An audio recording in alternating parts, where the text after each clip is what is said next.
किरीट सोमय्या आज पुन्हा अमरावती दौऱ्यावर आहेत। बांगलादेशींना बनावट जन्म दाखले दिल्याप्रकरणी किरीट सोमय्या आक्रमक पाहायला मिळतात। अमरावतीच्या पुन्हा दौऱ्यावर ते आहेत। पुन्हा 30 संशयितांची यादी सोमय्यांनी पोलिसांना दिली, तर गाडगेनगर पोलिसांकडून आता संशयितांच्या कागदपत्रांची पडताळणी सुरू झाली आहे। किरीट सोमय्या आज पोलिसांना आणखीन पुरावे देणार असल्याची माहिती समोर येते आहे।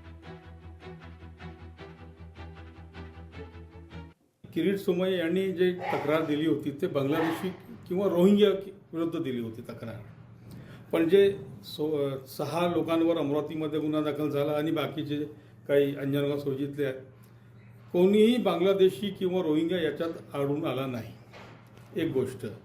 दुसरं असं आहे की अमरावतीमध्ये जे 6 लोक आहेत त्यांच्यावर जे गुन्हा दाखल करण्यात आला ते म्हणजे किरीट सोमय्याच्या दबावाखाली येऊन प्रशासन किंवा पोलीस हे दबावात येऊन त्याने असं हे दाखल केला आहे, खोटा गुन्हा दाखल केला आहे। आम्ही याच्या विरुद्ध हायकोर्टला जाऊ, काम पडलं तर आम्ही सुप्रीम कोर्टला जाऊ। लोकशाही मराठी ऐका, पहा, जागरूक रहा।